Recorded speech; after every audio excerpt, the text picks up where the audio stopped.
Hello दोस्तों, मेरा नाम परवीन है और आज हम आपको अपने साथ घटी हुई एक सच्ची घटना बताने जा रहा हूँ, जो कि रियल है।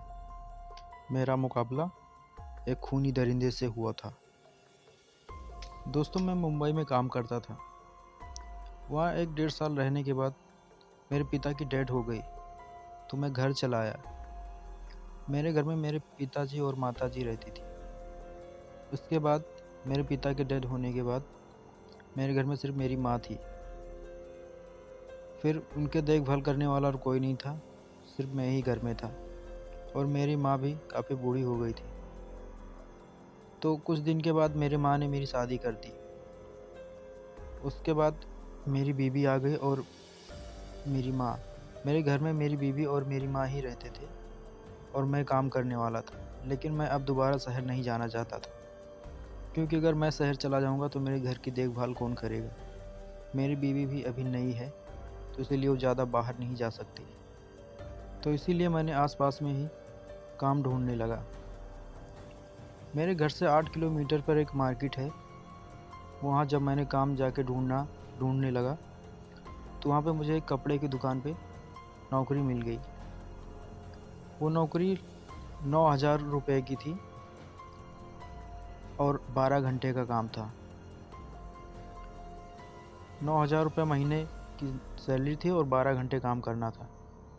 तो मैं वहाँ पे जाने लगा, क्योंकि गांव में ज़्यादा सैलरी नहीं मिलती है, तो मैं राज़ी हो गया।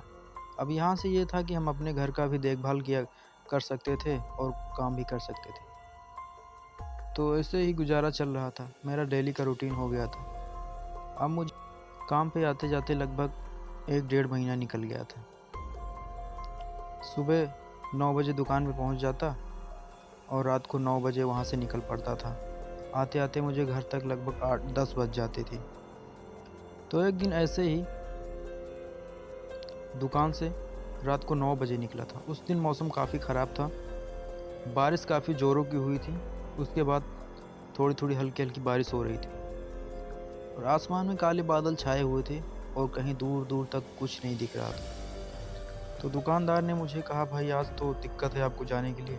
तो उसने मुझे एक शॉर्टकट रास्ता बताया, जो कि 5.5 किलोमीटर का था। अभी हम अगर पुरानी रास्ते से जाते, जिधर से मैं डेली आता जाता था, तो लगभग 8 किलोमीटर का था। और जो दुकानदार ने मुझे बताया, ये 5.5 किलोमीटर का शॉर्टकट था। हालांकि ये बात कि ये रास्ता जो शॉर्टकट था वो कच्चा रास्ता था और जंगलों के बीच से होता हुआ जाता था। तो मैं भी राज़ी हो गया, क्योंकि आज मौसम भी ख़राब था और घर जल्दी पहुंचना था। तो इसीलिए मैंने इसी रास्ते से जाने के लिए राज़ी हो गया। मैं निकल पड़ा। जब मैं उस रास्ते पे पहुंचा तो देखा पूरा रास्ता सुनसान है।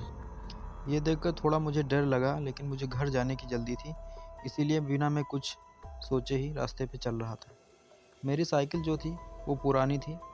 उसमें जितनी बार मैं पैडल मारता था तो उसमें चू चू की आवाज़ें आती थी।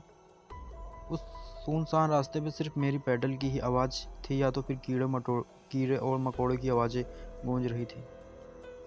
चलते चलते लगभग 3 किलोमीटर का रास्ता हम तय कर चुके थे। अब वहाँ से मुझे थोड़ा थोड़ा ईंट की बनी हुई रोड मिलने लगी।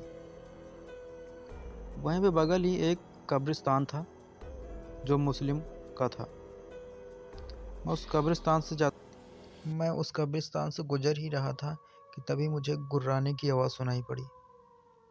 एक बार जब मुझे आवाज़ सुनाई पड़ी तो मुझे लगा शायद मेरा ये वहम है, लेकिन वही आवाज़ फिर मेरे को एक बार और ज़ोर से सुनाई पड़ी। अब मैं ये आवाज़ सुनकर थोड़ा संकोच में आ गया और इधर उधर देखने लगा कि आखिर है कौन। तभी मुझे फिर वही गुर्राने की आवाज़ आई। तो मैंने उस कब्रिस्तान की दीवार की ओर देखा। वो 4 फीट की दीवार के उस पार से आवाज़ आ रही थी, लेकिन दीवार के उस पार दिखाई नहीं दे रहा था। तो मेरे दिल में कुछ घबराहट सी होने लगी कि क्या चीज़ है, ज़रा इसे देखनी चाहिए। मैंने साइकिल अपनी खड़ी कर दी रास्ते पे और उस 4 फुट की दीवार के ऊपर चढ़ के मैंने उधर देखने लगा। मैं दीवार के ऊपर चढ़ा ही था और उधर देखने लगा, तो मुझे अंधेरे में दिखा कि एक कब्र, जो जल्द ही दफनाई गई थी लाश,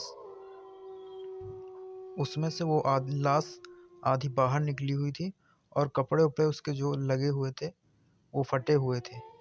और एक भेड़िया उसके लंबे लंबे नाखूनों से अपने उसको फाड़ के उसके पेट को और उसके पेट की जो अंदर की अतड़ियाँ थी उसको निकाल के खा रहा था और ज़ोर ज़ोर से गुर्रा रहा था।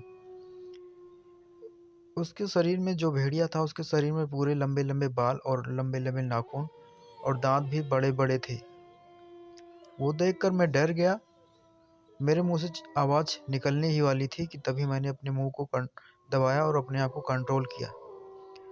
वो भेड़िया देखने में बहुत ही भयानक था। मैंने चुपके से उस दीवार से उठा और साइकिल अपनी पकड़ी और घर की ओर रवाना हो गया। उस दिन का दृश्य देख के मुझे आज भी याद है। जब वो दृश्य मुझे याद आता है तो आज भी मेरे शरीर के रोए रोए खड़े हो जाते हैं और मैं डर जाता हूँ। तब से मैं कभी भी वो शॉर्टकट रास्ता नहीं आएगा दोस्तों। ये एकदम सच्ची और रियल घटना है दोस्तों। तब से मैंने अपने ड्यूटी की जो टाइमिंग है मैंने वो भी चेंज कर दिया है दोस्तों। अब मैं 7:30 बजे जाता हूँ और 8 बजे से पहले पहले ही घर अपने वापस आ जाता हूँ। तो ये थी वो सच्ची घटना और एकदम रियल घटना है दोस्तों ये।